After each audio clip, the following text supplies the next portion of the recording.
Vamos lá, a última aula que eu fiz, capítulo 4, o assunto abordado foi a justificação pela fé, onde a gente viu que o apóstolo Paulo ele usou o exemplo ali de vida de Abraão, a fé de Abraão, para poder explicar ao povo judeu que nós só somos justificados diante de Deus, né, mediante a fé em Cristo Jesus, tá? Depois, no versículo 5, ou melhor, capítulo 5, a aula do nosso irmão Guilherme, a gente viu que o tema abordado pelo apóstolo Paulo foi o mesmo, tá? Quando ele explica que através da fé em Cristo, que nós somos justificados, né? E com isso nós temos acesso à graça e, consequentemente, à salvação, né? Tá? Ou seja, a esperança, né, de uma glória futura. Depois o apóstolo Paulo fala sobre ter fé também nos momentos de tribulações, né? Mesmo diante de desafios. Por quê? A fé ela produz a perseverança ela gera a resiliência, tá? Que é a nossa força interior, que permite lidar até com as situações adversas, sem desistir do objetivo final, né? Que é a salvação. Então, o capítulo 5 falou basicamente sobre a justificação pela fé, o acesso à graça, tá? Alegria nas tribulações e o amor de Deus. E, por fim, a gente vê que o apóstolo Paulo, ele compara a transgressão de Adão, né, o primeiro homem a ser criado, com a obra de Cristo, para mostrar o quê? Que assim como a desobediência de Adão, ela trouxe, né, o mal à humanidade e a condenação, a obediência de Cristo trouxe justificação e salvação, né? Ou seja, Deus jamais nos abandonou. Depois, no capítulo 6, aula do Igor, né, falou sobre a libertação do pecado, né, através da união com Cristo e a sua ressurreição, onde fala acerca do batismo, fala um pouco do batismo, né? Aqui Paulo explica que ao sermos batizados morremos para o mundo, passamos a viver em novidade de vida, não é isso? Então o capítulo 6 falou basicamente sobre a morte para o pecado, quando o homem morre para o mundo ao ser batizado, novidade de vida, quando livre ali da escravidão do pecado, decidimos, né, por opção, servir a Deus. Depois falou sobre a liberdade da graça, quando Deus nos liberta da lei, né? Lei essa que expunha o nosso pecado, tinha como objetivo ali, consequência, a morte e o castigo eterno, tá? Depois, por último, fala em servir a Deus, quando nos tornamos servos da justiça, passamos, enfim, a trabalhar ali na obra do Senhor, né? Para poder produzir frutos, a sequência até dos fatos, tá? E Paulo finaliza o capítulo 6 dizendo que o salário do pecado é a morte, mas o dom gratuito de Deus é a vida, né? Vida eterna em Cristo Jesus. Então, em um resumo bem rápido, já no capítulo 6, ensina basicamente que, embora o pecado tenha sido derrotado na cruz, nós precisamos, sim, necessitamos decidir viver, né, em novidade de vida, servindo a Deus, colhendo os frutos da justiça. Hoje também vamos falar um pouco acerca disso. Aí nós, enfim, chegamos no capítulo 7, a última aula aí do nosso irmão Léo, né? Onde o apóstolo Paulo ele explora essa luta interna do ser humano com o pecado, né? Fala sobre a relação entre a lei e a liberdade em Cristo, né? Quando Paulo ele diz que a lei, embora seja boa, ela serve para condenar, né? Ela condenava os pecados da humanidade e mostra também a incapacidade humana de seguir a lei, né? De obedecer, cumprir a lei.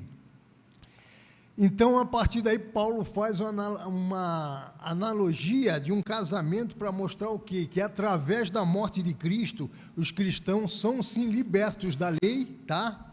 E podem servir a Deus em novidade de vida, em novidade de espírito. Então, os pontos principais da aula passada, capítulo 7, a aula do Léo, foi isso.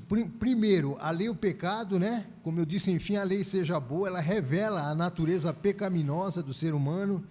Segundo, a luta interna, onde Paulo descreve essa vontade que o ser humano tem de fazer o bem, mas se sente impossibilitado, a tendência do mal que habita, né, na humanidade, tá? A inclinação para o mal que habita na carne. Terceiro, a solução em Cristo, né? A morte e a ressurreição de Jesus nos liberta da lei do pecado e da lei, permitindo viver em novidade de vida, como eu disse.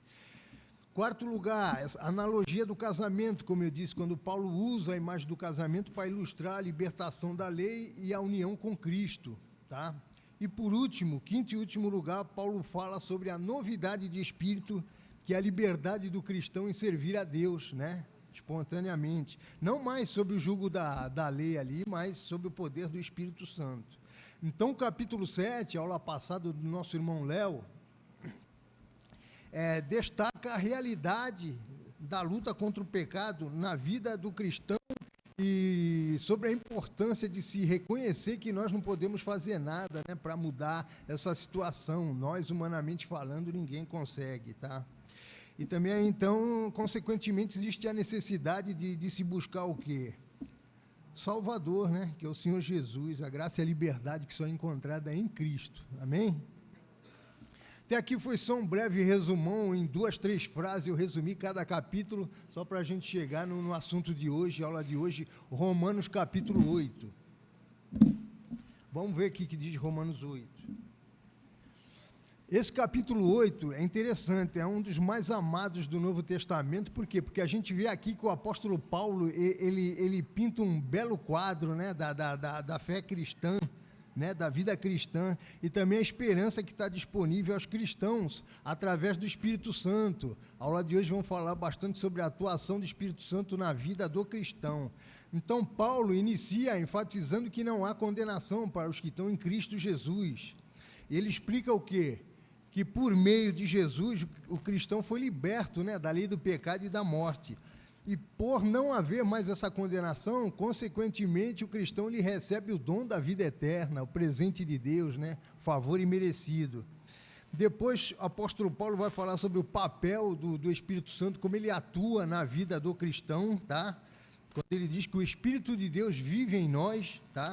Nos ajuda nas nossas fraquezas, ou seja, o Espírito Santo de Deus, ele intercede quando nós não sabemos como fazer a vontade de Deus, como viver uma vida reta diante do Criador, tá?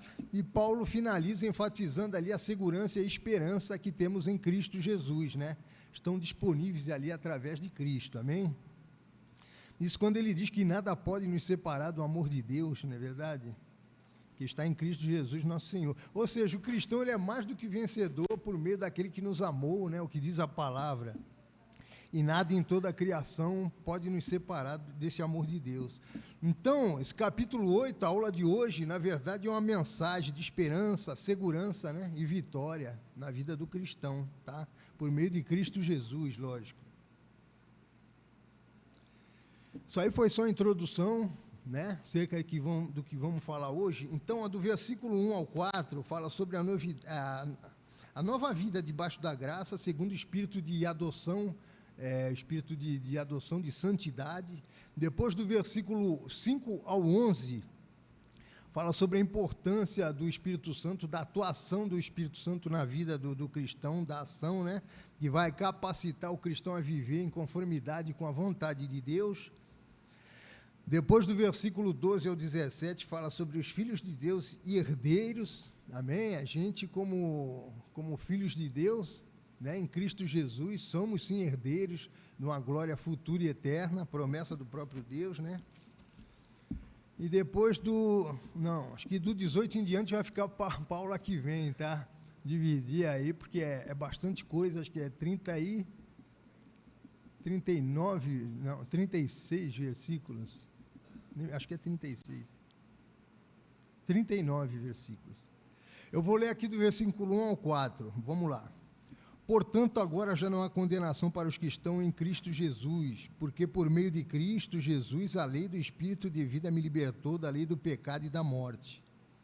Porque aquilo que a lei fora incapaz de fazer por estar enfraquecida pela carne, Deus o fez enviando seu próprio Filho, a semelhança do homem pecador como oferta pelo pecado, e assim condenou o pecado na carne, a fim de que as justas exigências da lei fossem plenamente satisfeitas em nós, que não vivemos segundo a carne, mas segundo o Espírito.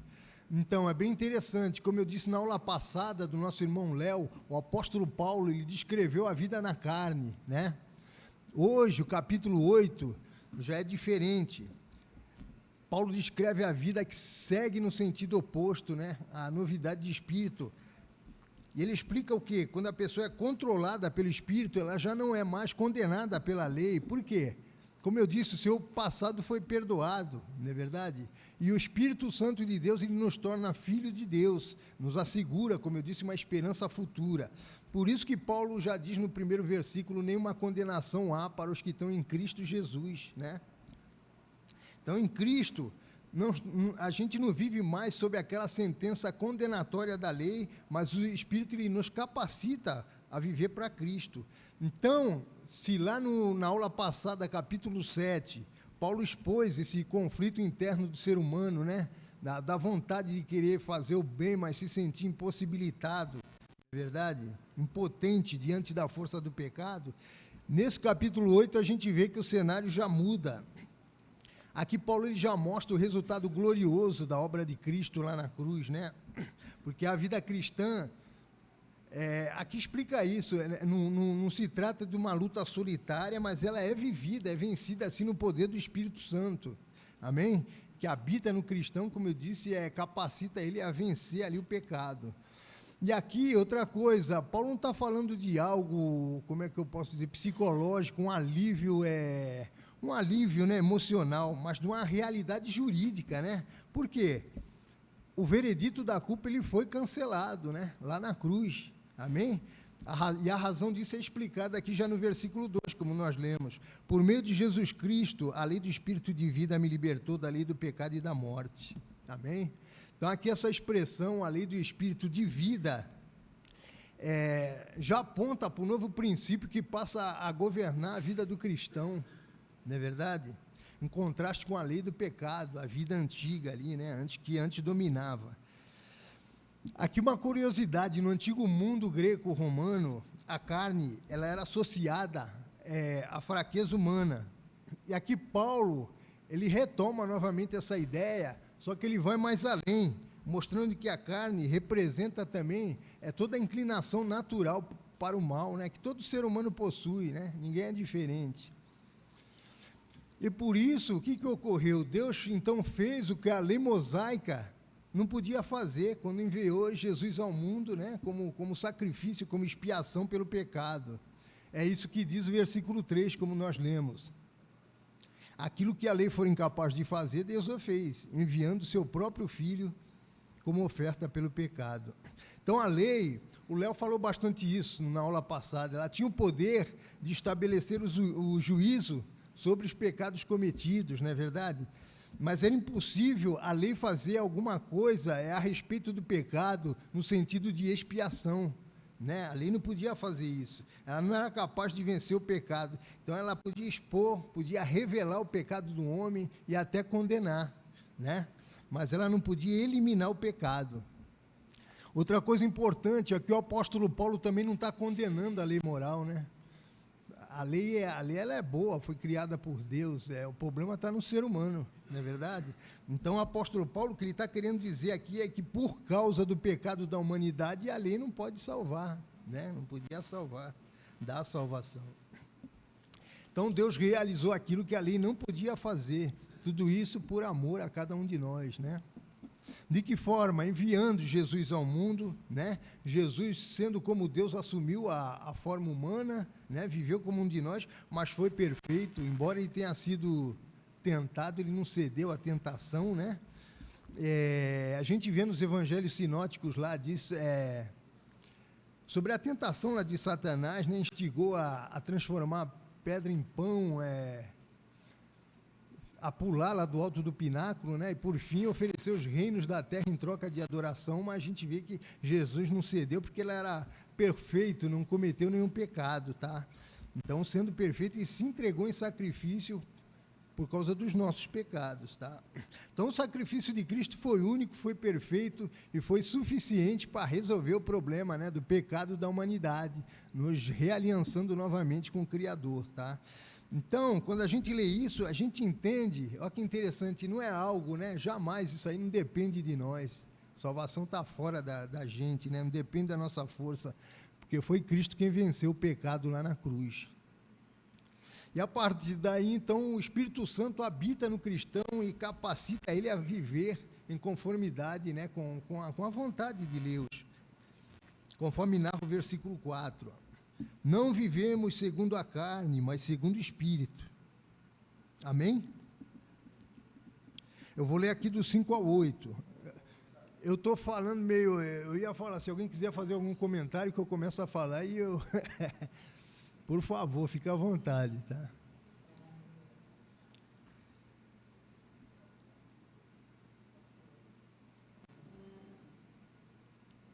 Aí, está procurando ali.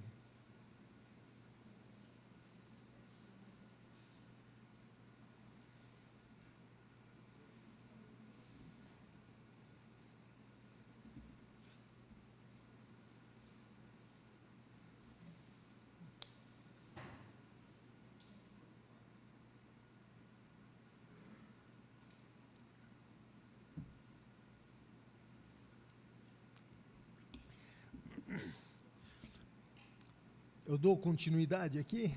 Não. Tá. Mas aí depois retoma. Eu vou ler do versículo 5 ao 8.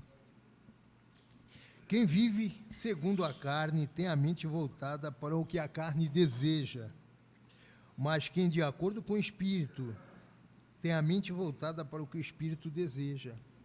A mentalidade da carne é a morte, mas a mentalidade do Espírito é vida e paz. A mentalidade da carne é inimiga de Deus, porque não se submete à lei de Deus, nem pode fazê-lo. Quem é dominado pela carne não pode agradar a Deus. Amém? Aqui, o apóstolo Paulo, ele está contrastando dois estilos de vida, né? A vida segundo a carne e a vida segundo o Espírito. Então, quem vive segundo a carne tem a sua mentalidade voltada para as coisas do mundo, para os seus desejos, não é verdade? E, na maioria das vezes, desejos egoístas, né? Isso é próprio do ser humano, tá? E quem vive segundo o Espírito já tem uma mentalidade voltada para as coisas de Deus, né? Para Deus, tá? Então, aqui Paulo está apresentando essas duas mentalidades, tá? A natureza pecaminosa e o espírito. E ele diz que uma conduz à morte e outra conduz à vida e paz, tá? Então, nesse versículo 6, a gente vê o apóstolo Paulo está dividindo as pessoas em duas categorias para mostrar que a natureza pecaminosa, ela está vinculada, assim, à morte, não é verdade? A desobediência, a hostilidade contra Deus, tá? Então, são pessoas dominadas pela natureza pecaminosa, tá? E, por outro lado, existem aquelas que seguem o Espírito. É interessante aqui, quando eu leio esse versículo 6, a mentalidade da carne é morte, mas a mentalidade do Espírito é vida e paz. Eu percebo porque que a minha forma de pensar, ela revela, né, como é que eu estou, a minha condição espiritual, como é que eu estou espiritualmente, né? Ou seja, o Espírito também, ele não modifica, ele não transforma só as minhas ações, né? Mas também os meus pensamentos. Porque, como eu disse, a carne, ela não se refere tão somente aos impulsos físicos, não é verdade? Mas, como eu disse, a toda a natureza humana corrompida, tá? Então, viver na carne significa rejeitar o domínio, né, de Deus. E seguir o próprio caminho, as pessoas que traçam, né, seu próprio caminho, seu rumo. Tu ia fazer um comentário? Por favor, Ailton. Então, ainda no versículo 1 a 4, para falar a verdade, é um comentário de algo que eu nunca tinha parado. Eu pensei ontem na aula e tem muita relação com isso. O Paulo, ele fala aqui sobre a lei, referente à lei de Moisés, e aqui a lei do Espírito. É algo que eu não me lembro se já tinha falado anteriormente, não me lembro mesmo. Mas é um conceito interessante nós geralmente não colocamos que o que Cristo fez, o reino do Senhor, é uma nova lei. A gente sempre coloca o Velho Testamento como uma lei, mas o que Cristo traz é uma outra coisa. É uma lei nova. E a lei antiga, ela foi enfraquecida. Eu gosto muito desse termo, porque nós não usamos o Velho Testamento, apesar de A lei de Moisés, a lei trazida por Deus para Moisés, ela tem coisas boas, porque o que Deus faz é bom. Sim. Ela só tem um problema, ela é fraca. E daí ele explica, inclusive nesse texto, ele traz alguns conceitos que eu não estou acostumado a ver no Novo Testamento e que eu não vejo a gente falando muito sobre isso.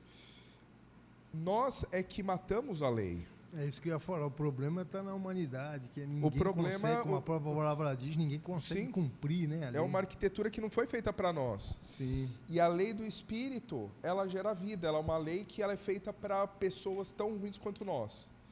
E isso acabou me levando ao ponto da aula que ontem eu estava pensando, que eu não sei se alguém já pensou, eu não sei quantas pessoas pensam sobre isso, mas o salário do pecado é a morte. Isso todo mundo sabe, isso todo mundo tem certeza. Mas e quando Cristo carrega e morre com o seu pecado? Ele deveria, o meu pecado, o seu pecado, o pecado de todos nós, tem uma consequência, só que no caso dele, claro, a gente sabe, Jesus morreu, mas ele não morreu espiritualmente. Ele se tornou não a figura de uma pessoa que vai pagar com a sua alma, porque não foi ele que cometeu o pecado, mas ele assume a forma de um cordeiro, de um sacrifício. Eu comecei a pensar isso no meio da aula, eu falei, mas... o pecado de toda a humanidade. Sim, mas o salário do pecado é a morte. Então, Jesus, por favor, entendam bem.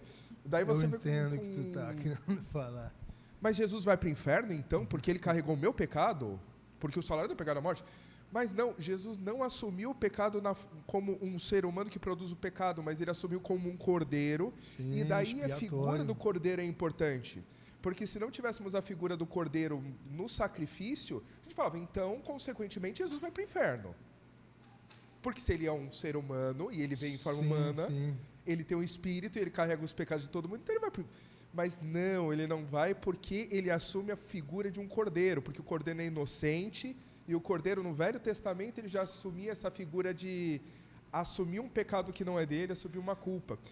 Eu achei super legal o modo como Paulo ele escreve isso exatamente porque ele mostra que Jesus é o único meio e não é a lei. Ele sempre tenta colocar a lei num passado que a gente tem fetiche em usar. Sim. A gente ama olhar o Velho Testamento e falar da lei como se ela fosse algo bom. Ela é enfraquecida e nós enfraquecemos a lei. Com certeza. O problema está no ser humano, né? Como eu disse, viver na carne significa... Pode falar também. Vou aproveitar a pausa. Pegando ainda o gancho no que o Ailton falou no versículo 3, fala quando impossível a lei que já estava enferma pela carne, a gente vê, então, realmente esse nosso preconceito contra a lei de Deus, que a lei ela é boa e santa. Então, a gente pode dizer que a doença da lei é a carne, e não o oposto. Sim. A carne é adoecida pela lei. Né? A gente não consegue cumprir, a lei ela é boa, né? Dada por Deus. Então, automaticamente, o pecado é quem exonera. Na verdade, a lei, se for ver, a lei ela é perfeita, né? Exatamente. Que ela não consente o pecado. Exatamente. Né? Ela aponta, né, o caráter, né, de Deus e seu Filho.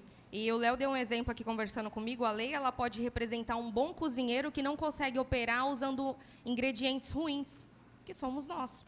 É verdade. Né? Quem é que faz uma boa comida com péssimos ingredientes? Tá não tudo dá. Ali perfeito, mas não dá. Consegue. Exatamente. O cozinheiro ele é bom, mas aquilo que ele vai operar é ruim. Então, por isso que Romanos 3 vai falar que com todo o enfraquecimento da lei por conta da doença pecaminosa, Deus envia o seu Filho e condena o pecado na cruz. Então, é algo assim que vale muito ser ressaltado. Plano perfeito, né? Não tinha outro jeito. Senão ninguém se salvava. É desse jeito. Então, como eu disse, viver na carne significa rejeitar, né, o domínio de Deus, traçar sua própria caminhada, né? Viver do jeito que, para onde o nariz apontar, né? O que inevitavelmente vai conduzir à morte espiritual, né? Um detalhe, aqui é importante entender que todos nós estaríamos nessa primeira categoria aqui, da mentalidade da carne. Como o Ailton falou, se Jesus não tivesse dado essa outra opção, né? Morrer pelos nossos pecados, ninguém se salvaria. Então, a partir do momento que dizemos sim a Jesus, né, devemos continuar nessa caminhada, como diz o apóstolo Paulo, combater o bom combate, não é verdade? Porque esse é o caminho que traz vida e paz, como ele próprio diz aqui na palavra, conforme narra esse versículo 6. Então, no nosso dia a dia, só para complementar, devemos sim centrar a nossa atenção nas coisas de Deus, é importante, né? Nunca esquecer ali, ter uma vida regida, dirigida pelo Espírito Santo, né? Se orientando através da palavra, porque o Espírito Santo ele vai sempre nos capacitar, tá? Harmonia e paz é o resultado da vida em comunhão com Deus, né? Não tem outro jeito. No versículo 7, diz que a inclinação da carne é inimizade contra Deus, porque não se submete à lei de Deus, tá? Ou seja, como eu disse aqui, a hostilidade aos propósitos divinos, né? Desobediência, total insubordinação a Deus, às leis de Deus, tá? Quem vive dessa forma não consegue. É interessante, já eu ouvi gente dizer que considera Deus como inimigo, e não é que dá um bocado de motivo, inventa, né? Muitos motivos, mas a gente escuta isso aí hoje em dia, né? A pessoa começa a considerar Deus como sendo seu próprio inimigo. É o que diz o versículo 8, quem é dominado pela carne não pode agradar a Deus, né? Voltando ao mesmo assunto, o problema está no ser humano, tá? Eu vou ler do versículo 9 ao 11. Entretanto, vocês não estão sob o domínio da carne, mas do Espírito. Se de fato o Espírito de Deus habita em vocês, e se alguém não tem o Espírito de Cristo, não pertence a Cristo. Mas se Cristo está em vocês, o corpo está morto por causa do pecado, mas o Espírito está vivo por causa da justiça. E se o Espírito daquele que ressuscitou Jesus dentre os mortos habita em vocês, aquele que ressuscitou a Cristo dentre os mortos também dará vida aos seus corpos mortais, por meio do seu Espírito que habita em vocês.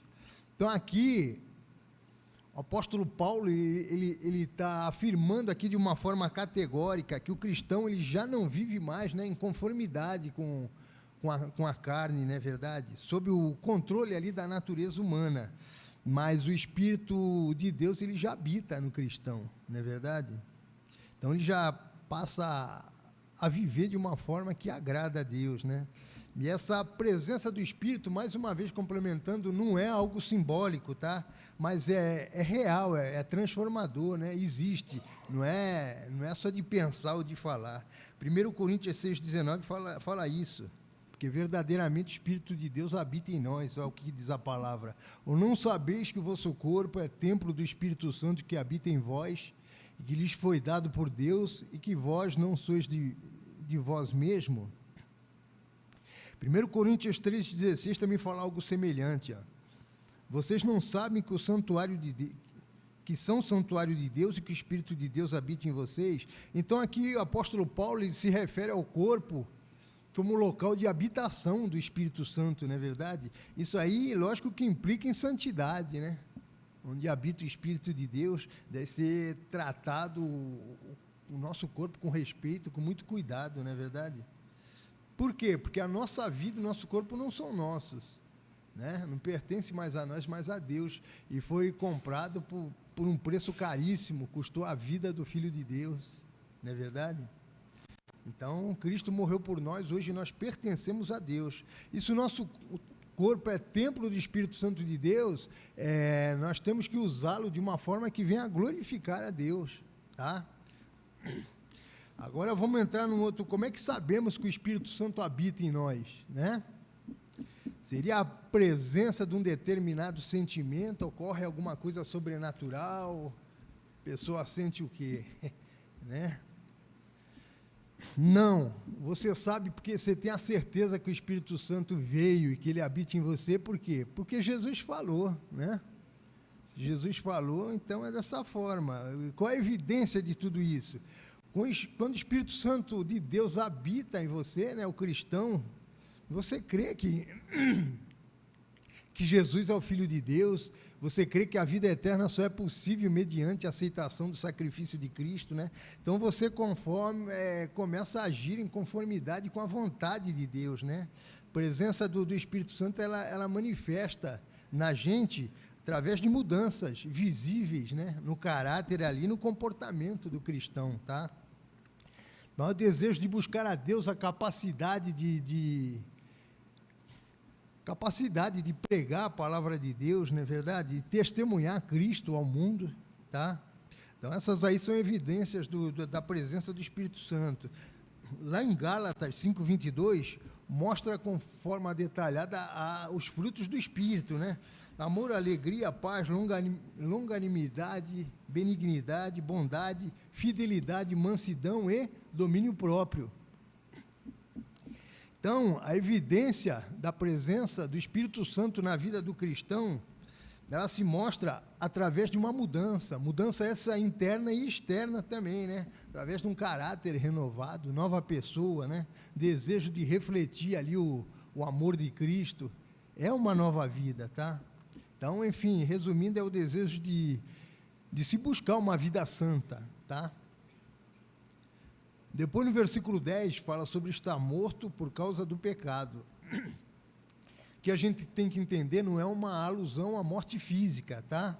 Mas ao corpo dessa morte, como na aula passada o Léo falou, versículo 24 de Romanos 7 diz: miserável homem que sou, quem me libertará do corpo sujeito a esta morte? Então aqui Paulo mostra que mesmo o corpo estando sujeito à morte por causa do pecado, né? O Espírito, ele nos vivifica. Ou seja, um corpo morto onde habita o pecado, ele pode sim ser transformado em um veículo que passa a expressar a vontade de Deus, né? É possível isso, o Espírito Santo, ele faz isso. Versículo 11 diz: se habita em vós o Espírito daquele que ressuscitou Jesus, esse mesmo vivifica o nosso corpo mortal, tá?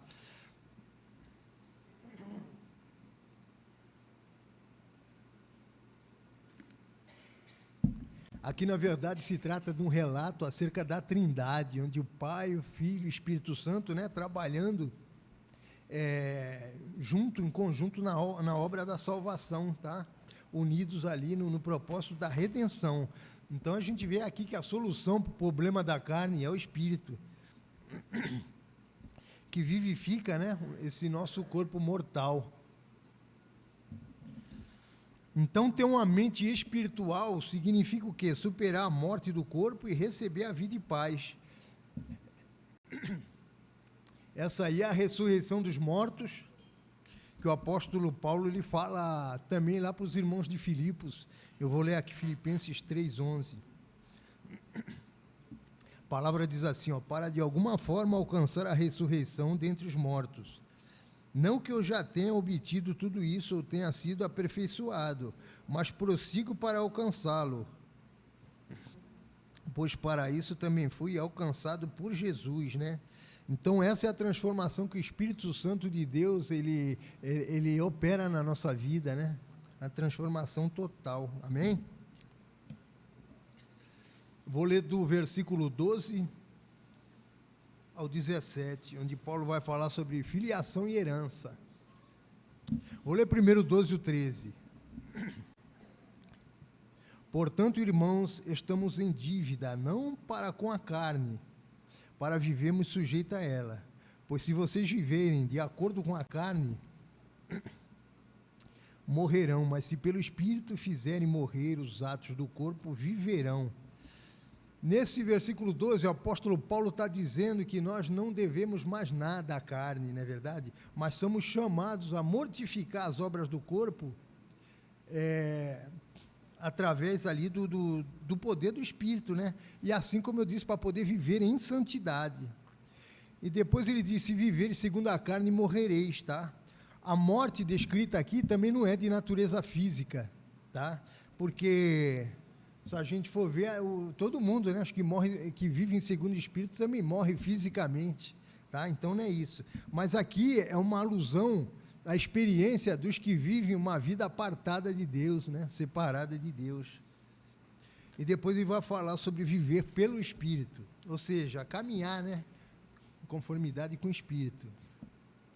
Como nós vimos lá no versículo 4, diz, não andamos segundo a carne, mas no Espírito. Tendo sempre a inclinação espiritual. Como diz o versículo 6, o pendor da carne é a morte, mas do Espírito é vida e paz. Então, só assim o cristão é a única forma que ele vai conseguir viver verdadeiramente para Deus, né? Porque só são mortificadas as ações ali pecadoras quando você verdadeiramente vive no Espírito. Então, aqui o apóstolo Paulo ele enfatiza, ele repete bastante isso, né? Eu vou ler do 14 ao 17 e acho que a gente vai ficar por aqui. Semana que vem eu dou continuidade. 14 ao 17. Porque todos os que são guiados pelo Espírito de Deus são filhos de Deus. Porque vocês não receberam o Espírito que os escravize para novamente temer, mas receberam o Espírito que os adota como filhos, pelo meio pelo qual clamamos Abba, Pai. O propósito do Espírito testemunha ao nosso Espírito que somos filhos de Deus. Se somos filhos de Deus, então somos herdeiros, herdeiros de Deus e co-herdeiros com Cristo, se de fato participamos dos seus sofrimentos, para que também participamos da sua glória, tá? Versículo 14 diz que se somos, né, os que são guiados pelo Espírito, eles são verdadeiramente filhos de Deus, tá? Então, ser guiado pelo Espírito Santo, como eu disse, é caminhar, né? Caminhar com o Espírito Santo. Isso aí implica em quê? Participação ativa, não é verdade? Esforço do cristão, ser guiado mostra o lado passivo, se deixar ser dominado pelo Espírito Santo de Deus, não é verdade? A total dependência, enfim, resumindo, é a submissão, né? E a atuação dominadora do Espírito que vai gerar os frutos, como eu falei, que é citado lá em Gálatas, né? Os frutos do Espírito, amor, paz, benignidade, bondade. E esse caminho de santidade, no final ele se transforma, então, nas marcas do cristão, não é verdade? Conforme segundo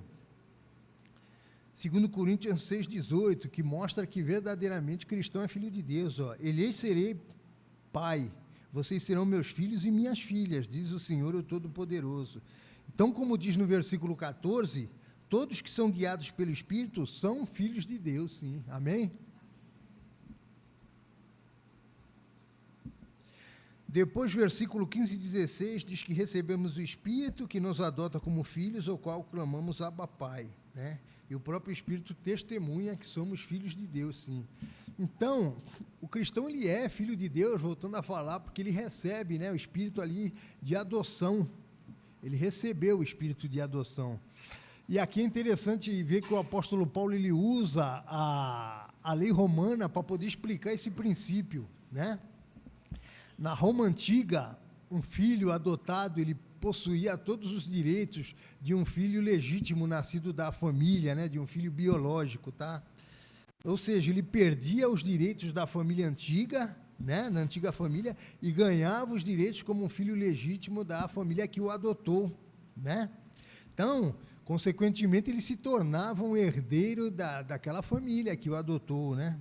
E Paulo usa esse exemplo para mostrar a nossa posição diante de Deus, né? É bem interessante isso. Ou seja, a nossa adoção, ela é definitiva, ela é segura, né? É Deus, não tem o que errar. Então, somos parte da família de Deus e, consequentemente, receberemos, sim, a herança eterna, tá? Depois, no final do versículo, traz a expressão Abba, Pai. Aqui é uma expressão, um termo em aramaico, né, que significa papai, meu pai, não é verdade? E o versículo 17, para fechar aqui, diz que se sofremos com Cristo, também seremos glorificados com Ele. Aqui, lógico que se refere ao preço que nós pagamos por nos identificar com Cristo, né? Paulo está falando dos sofrimentos que os cristãos enfrentariam. Hoje nem tanto, mas no primeiro século, né, foi bem cruel. O apóstolo Paulo passou por isso. A gente vê a forma como todos os apóstolos morreram, né? Não está na Bíblia, mas a história mostra, explica isso, né? Perseguição econômica, social e até a morte mesmo, tá? Então, é isso. Mas tudo isso aí não se compara à glória vindoura, né? A palavra nos promete isso. Como diz na própria carta aos Romanos, no versículo 18, ó, que os sofrimentos do tempo presente não podem ser comparados com a glória futura que será revelada. Afinal, esse aqui é o primeiro versículo da próxima aula, domingo que vem, amém? Então, semana que vem a gente dá continuidade aí. Agradeço a oportunidade aí e a paciência de todos, de me escutar até agora.